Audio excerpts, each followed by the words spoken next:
Ya, selamat pagi. Ya, saya memberikan sedikit profil tentang keluarga saya sebelumnya. Nama saya Kris Sukatmono, saya berasal dari Bandar Lampung. Istri saya bernama Filia Yosunarto dan saya mempunyai 3 anak saat ini. Saat ini saya melayani di gereja MDC Bandar Lampung dan juga sebagai pemimpin kesan. Hari ini saya akan membagikan firman Tuhan yang berjudul berkat di musim yang baru.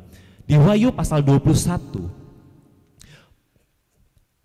ayat 4 sampai yang kelima dikatakan seperti ini, dan ia akan menghapus segala air mata dari mata mereka, dan maut tidak akan ada lagi.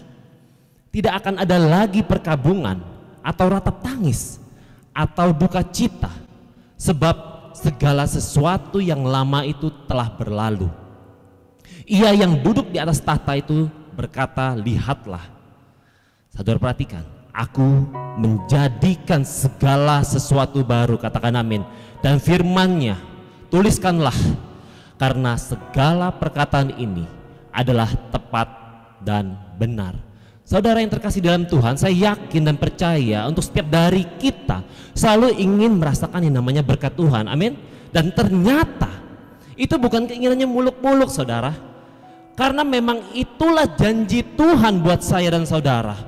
Namun dalam mengalami janji Tuhan, kita harus selalu ingat yang namanya prinsip, ada namanya bagian Tuhan dan juga ada yang namanya bagian kita. Bagian Tuhan adalah melakukan hal-hal yang baru dan ajaib di dalam hidup ini. Namun apa yang menjadi bagian kita agar kita mengalami janji Tuhan itu? Mengalami apa? Mengalami berkat di musim yang baru itu. Hari ini saya akan bagikan ada 3 hal yang menjadi bagian kita supaya mengalami berkat di musim yang baru. Yaitu yang pertama adalah perbaharui hati dan hidup kita. Di Matius pasal 9 ayat 17 dikatakan, begitu pula anggur yang baru tidak diisikan ke dalam kantong kulit yang tua. Karena jika demikian kantong itu akan koyak sehingga anggur itu terbuang dan kantong itu pun hancur. Tetapi anggur yang baru, catat baik-baik, disimpan orang dalam kantong yang baru pula, dan dengan demikian terpeliharalah kedua-duanya. Saudara, di Israel anggur disimpan dalam sebuah kantong kulit. Kantong kulit yang sudah lama itu akan menjadi kaku dan keras, sehingga jika diisi dengan anggur yang baru itu akan terkoyak. Karena itu supaya dapat menerima anggur yang baru itu, kita perlu mempersiapkan kantong yang baru pula. Saudara, kantong anggur yang baru itu bicara mengenai hati dan pikiran kita yang baru, hidup kita yang baru. Yaitu apa yang baru itu? Hati yang mau dibentuk dan diperbaiki Tuhan, katakan amin. Kalau kita pelajari cerita di Alkitab, ada tokoh yang bernama Esau. Kita tahu tokoh tersebut sangat membenci Yakub adiknya. Saya mau tanya kepada saudara semua, siapa yang dalam kehidupan kita ini pernah benci kepada seseorang? Boleh ketik chat saya. Yang pernah benci kepada seseorang. Wah, gak ada yang ketik chat ya. Artinya gak ada yang pernah benci sama seseorang ya. Apa efek rajin doa dekor ini ya? Karena rutin terus ikut nih, jadinya hatinya bersih selalu, amin. Siapa sih saudara yang tidak pernah kecewa saat dikhianati oleh adik kandung sendiri? Itulah yang dialami oleh Esau. Esau begitu marah setelah ia ditipu oleh Yakub adiknya. Yakub telah berhasil membeli, tanda kutip, hak kesulungan milik Esau seharga semangkuk kacang merah. Hak yang sangat spesial yang seharusnya dinikmati oleh Esau, sang anak sulung. Sampai-sampai dia menaruh dendam dan bersumpah mau membunuh Yakub. Itu tertulis di Kejadian pasal 27 ayat yang ke-41. Akibatnya Yakub harus lari dari rumah orang tuanya, keluar jauh-jauh dari tanah Israel demi menghindari amarah abangnya, saudara. Ketika harus kembali lagi ke tanah perjanjian, Yakub sangat ketakutan dan mengatur perjumpaannya dengan Esau agar dia dapat beroleh kasih dan pengampunan dari abangnya itu. Supaya apa? Supaya dia tidak celaka. Yakub ingin memberi persembahan yang banyak kepada Esau sesuai dengan kemampuannya itu. Nyogok nih ceritanya saudara. Tetapi ternyata Esau pada waktu itu sudah diberkati secara luar biasa sehingga tidak mau menerima persembahan tersebut. Jawab Esau kepada Yakub di Kejadian pasal 33 ayat 9 dikatakan, tetapi kata Esau, aku mempunyai banyak adikku, peganglah apa yang ada padamu. Saudara, ada dua nada bicara yang mencerminkan kondisi hati kita. Apakah sudah diperbarui Tuhan atau belum? Kalau yang terjadi di ayat ini, kondisi hati Esau itu sudah di dalam kondisi hati dan hidup yang baru. Hati yang sudah tidak ada dendam dan sudah mau mengampuni. Karena di ayat yang sebelumnya di Kejadian pasal yang 33 ayat 4 dikatakan, tetapi Esau berlari mendapatkan dia, didekapnya dia, dipeluk lehernya dan diciumnya dia. Saudara, di sini ditulis diciumnya dia, bukan dipeluk lehernya dan ditujanya dia. Bukan saudara, bukan. Ayat itu bukan bicara seperti itu. Lalu bertangis-tangisanlah mereka. Jadi saudara, saat mengucapkan ayat ini seharusnya itu bernada adem. Katakan adem saudara. Seperti saudara yang rasakan di pagi hari ini suara udara yang semriwir, adem-adem, sejuk-sejuk, enak. Kira-kira gambarannya begini pengucapannya. Kalau suasana yang adem, Bang Esau, maaf ya Bang kalau aku salah. Ini aku ada berkat mobil Innova nih. Udah, ini buat abang aja. Ini setelah saya merantau saya punya berkat. Esau bilang begini sama adiknya, Dek Yakub, udah, aman. Aku juga udah punya nih di belakang di garasi kan, masa kamu nggak lihat? Itu ada mobil BMW aja sampai hari ini saya belum coba. Karena mobil saya terlalu banyak. Udah. Daripada kamu kasih Innova, saya kasih BMW aku ke kamu. Nah, wah adem suasana hati Esau saudara. Beda kalau hati Esau masih kesel. Bang, maaf ya bang kalau aku salah. Ini aku ada berkat mobil Innova. Udah, Innova ini buat abang aja. Heh, mata lu kemana? Lu pikir cuma lu doang yang punya duit? Rezeki lu gak ada apa-apanya sama gua. Lu lihat mobil gua, ada Ferrari, ada BMW. Udahlah, lu gak usah kasih-kasih ke gua. Beda nadanya saudara kalau hatinya belum dipulihin. Mami maafin papi, tapi kalau sekali lagi terjadi, nah saudara, dari nadanya aja kelihatan hatinya belum diperbarui. Aku maafin, tapi kalau terjadi lagi, nah raut mukanya beda saudara. Hari ini saudara, kalau mau menerima berkat yang baru, pertanyaannya pagi hari ini buat saya dan saudara semua, apakah kita mau punya hati dan hidup yang baru?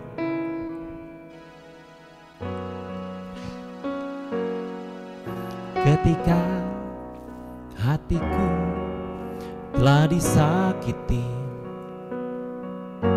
ajarku memberi, hati mengampuni. Ketika hidupku telah dihakimi, ajarku memberi, hati mengasihi. Amin.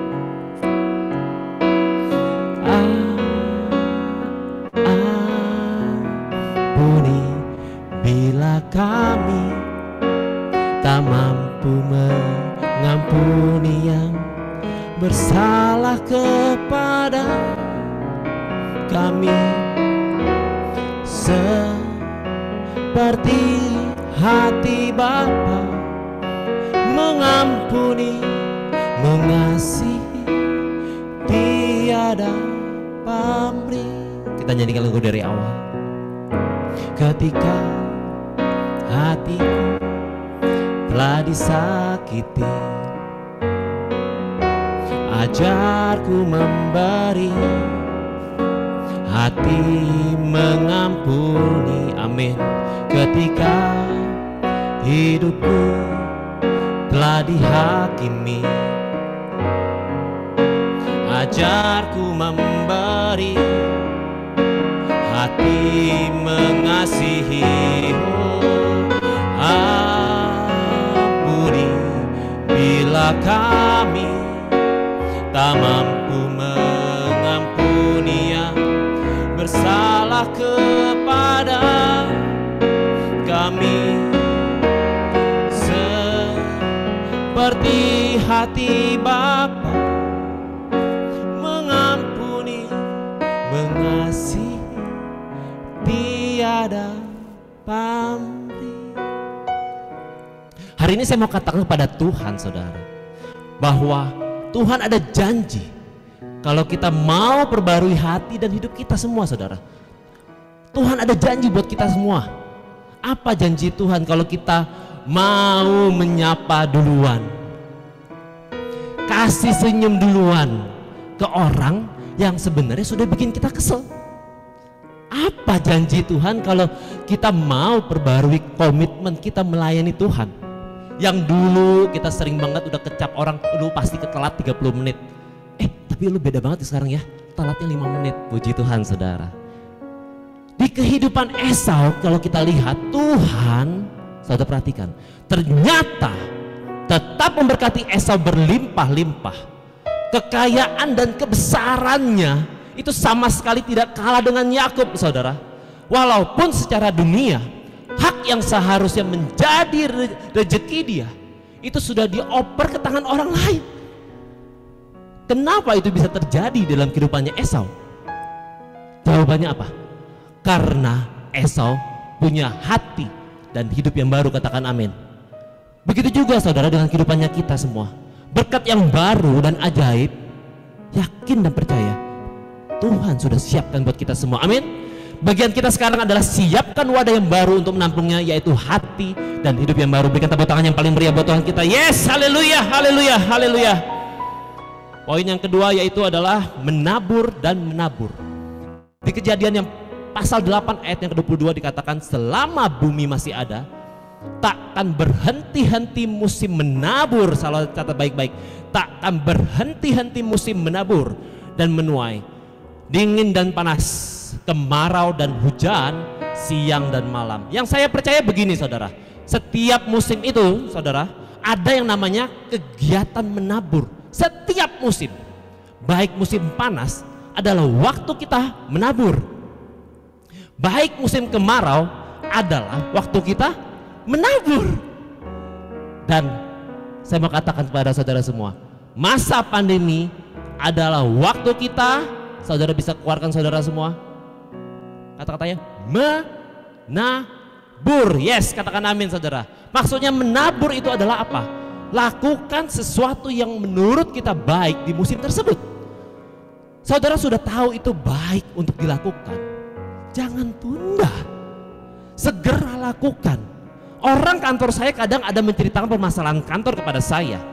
Saya kasih petunjuk sederhana seperti ini. Lakukan dulu aja yang kemungkinan paling mudah untuk saudara Anda lakukan. Jangan terlalu lama diam beranalisa dan akhirnya tidak kerjain apa-apa. Pak, tapi kan kalau menabur kadang belum tentu juga ya kapan menuai. Benar, betul itu saudara. Tapi masalahnya kalau kita tidak menabur, itu sudah pasti tidak menuai. Dan bisa jadi kalau berkat datang di musim yang baru itu adalah hasil dari taburan di musim kita sebelumnya. Saya teringat waktu di awal corona di tahun 2019, saya sebagai gembala sempat diam sejenak, saudara. Ini mau kerja apa ya? Tidak bisa melakukan ibadah onsite, tidak boleh kumpul-kumpul, tidak bisa kunjungan kepada jemaat. Saat itu kami sekitar 3 minggu saya menggiring jemaat untuk sama-sama mengikuti YouTube MDC Bandung. Karena kami juga nggak siap bikin video sendiri dengan kondisi saat itu, saudara. Saya hanya bilang sama Tuhan, Tuhan, saya mau menabur. Saya mau melakukan sesuatu yang baik yang bisa saya lakukan di momen ini. Izinkan saya tetap bisa menabur untuk Tuhan dan jemaat Tuhan. Saya ajak tim berdiskusi, apa yang bisa dilakukan. Akhirnya minggu keempat, sesudah 3 minggu kami beribadah mengikuti YouTube MDC Bandung, kami perdana menjalankan ibadah via Zoom, yang mana hampir semua gereja jalankan via YouTube. Apakah responnya langsung baik? Enggak. Ada banyak komentar-komentar miring. Ada yang bilang suaranya kurang bagus lah, visualnya kurang lah. Ada yang gak mau takut ibadah via Zoom karena takut kena hack lah. Mungkin dia pejabat penting kali saudara ya. Tapi saya merasa ini cara terbaik kami yang kami bisa lakukan. Saya sebagai gembala minimal bisa lihat muka-muka jemaat yang saya kasih tentunya, amin. Lalu masih ada satu ganjalan dalam hati saya di tahun 2019 itu. Tuhan, gimana ini? Kalau jemaat butuh didoakan, butuh diperhatikan. Dulu enak, butuh diperhatikan kita langsung meluncur, langsung kunjungan. Jemaat pasti buka pintu di rumahnya. Tapi sekarang di zaman saat ini bukan buka pintu saudara, buka teras doang. Itu pun kalau Gojek yang datang saudara. Yang membutuhkan doa. Akhirnya saya berpikir, ya saya coba gunakan aplikasi voice recorder yang ada di handphone saya. Saya rekam dulu doa saya, dan supaya spesifik, kalau memang itu doa bagi orang itu, saya rekam dan saya sebutkan nama dia. Awalnya saya lakukan WA video, tapi seringkali terjadi putus-putus suara saya. Lalu untuk memberikan perhatian, ada jemaat yang buka PO makanan dan bisa melayani delivery order. Saya pesen sama mereka bukan untuk saya makan di rumah, tapi untuk kirim ke jemaat-jemaat yang sulit dikunjungi saat itu. Jemaat yang buka PO pun dapat berkat. Lumayan lah saudara. Sampai kadang saya bilang sama yang buka PO, kamu doa sama Tuhan, bantu saya.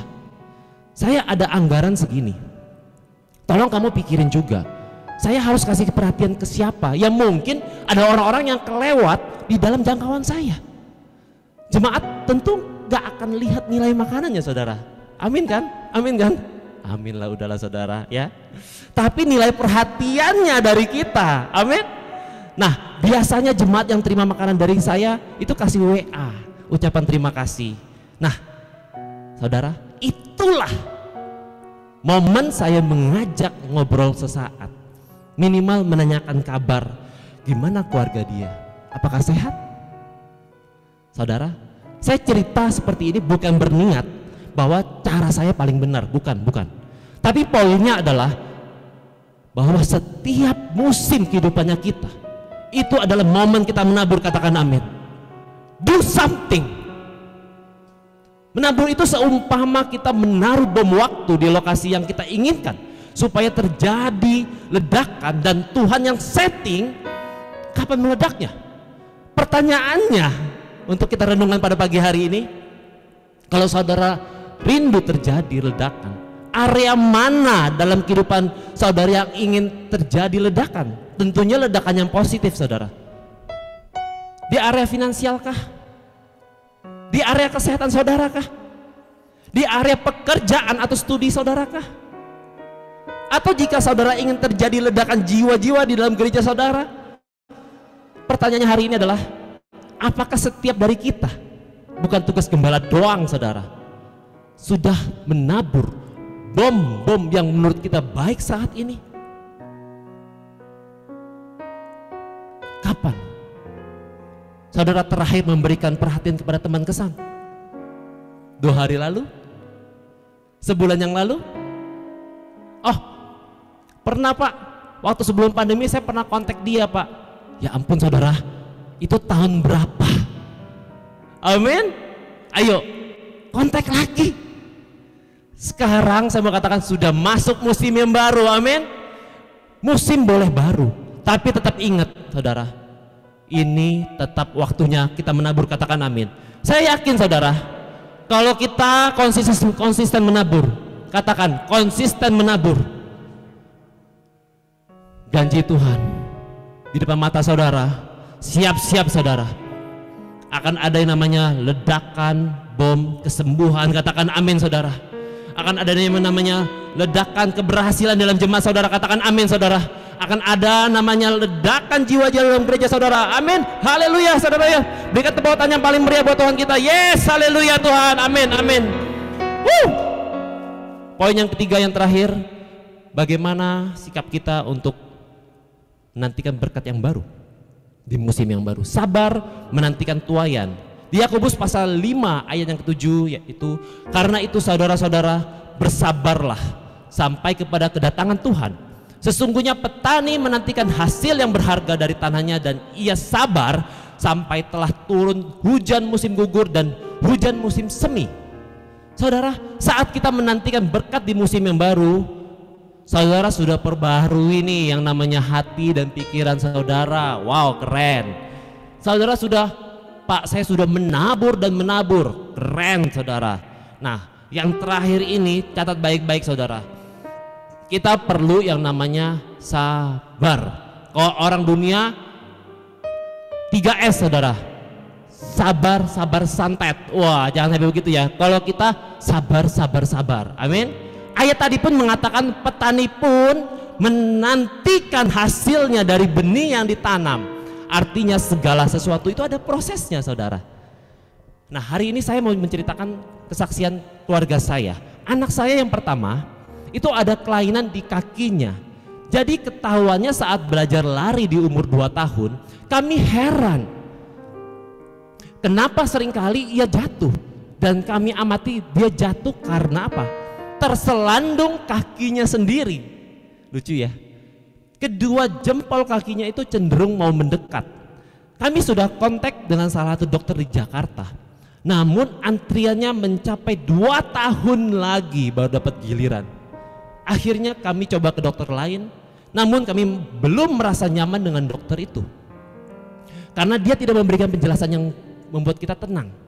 Lalu kami berangkat ke Singapura untuk cek ke dokter tulang, dan dokter itu pun bilang, udahlah nggak apa-apa, kalau selisihnya lebih dari 2 cm baru saya langsung kasih tindakan, langsung saya operasi. Waduh, dengar operasi deg-degan juga kita ya saudara ya.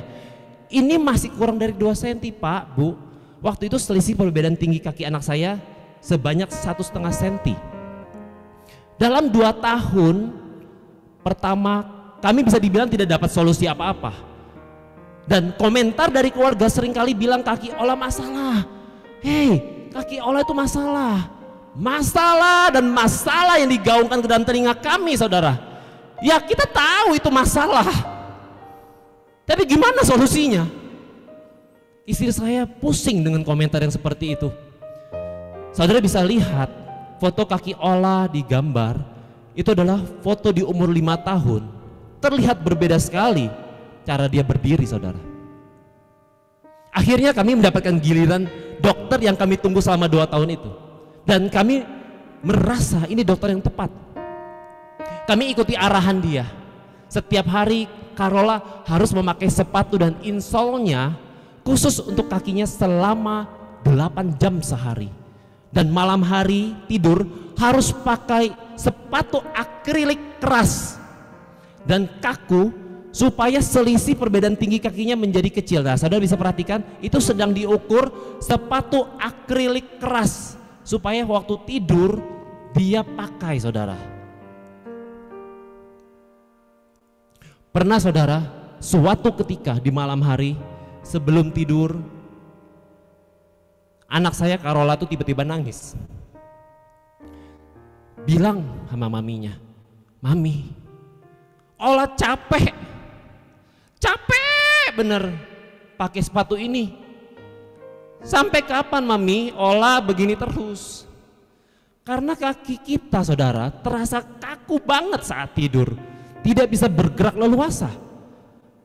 Malam hari itu kami kasih penghiburan dan kekuatan buat anak saya. Bertahun-tahun saudara, Ola harus menjalani perawatan ini. Setahun sekali kami check up. ganti ukuran insol dan akriliknya. Begitu banyak biaya yang kami keluarkan. Saudara, sekarang dia sudah umur 9. Artinya sudah 7 tahun kami mengurusi kakinya ini. Awal bulan November ini kami cek kakinya kembali.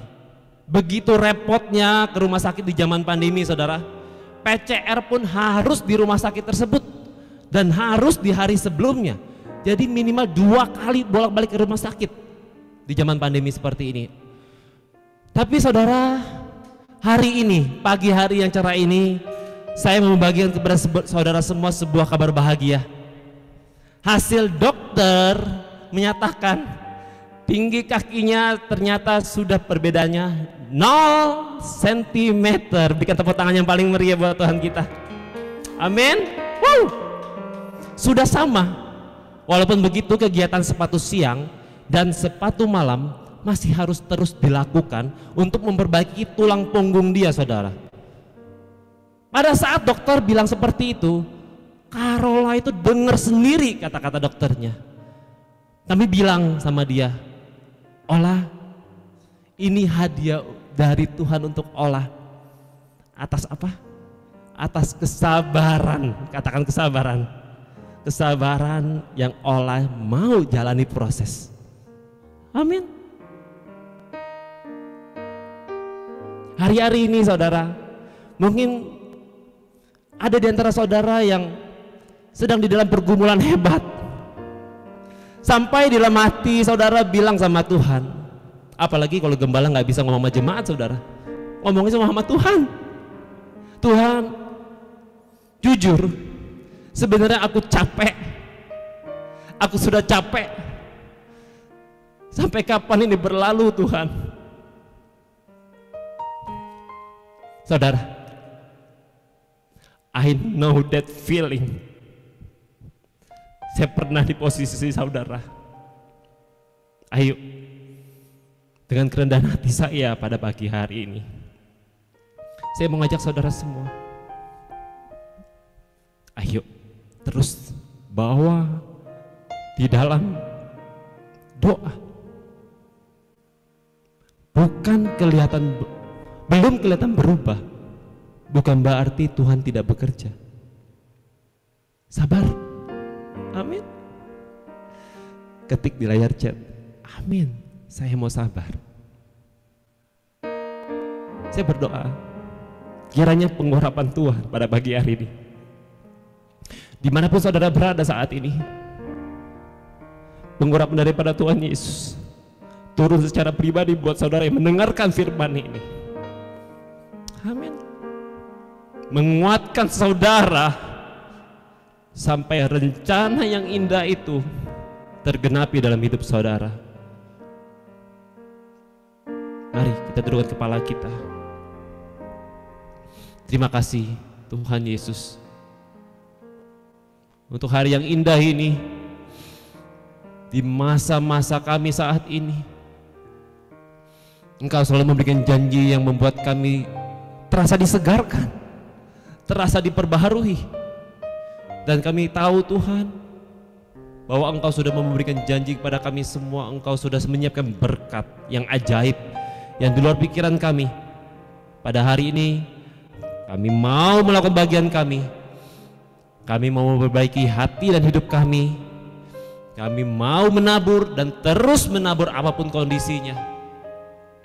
Dan hari ini kami mau menambahkan nilai kesabaran dalam hidup kami. Karena kami tahu, kalau kami sabar, kami sedang menuju pelan-pelan menggenapi rencanamu yang indah itu. Katakan amin Bapak. Haleluya. Terima kasih Tuhan Yesus. Kami mau berdoa Tuhan Yesus, kiranya damai sejahtera, sukacita selalu melingkupi setiap dari kami semua. Berkati MDC, seluruh MDC di Regional 2 ini, dan semua jemaat yang mendengarkan firman pada pagi hari ini. Kami serahkan semuanya ini hanya di dalam nama Tuhan Yesus kami sudah berdoa. Mari kita sama-sama katakan amin. Tuhan Yesus memberkati semuanya. Selamat pagi.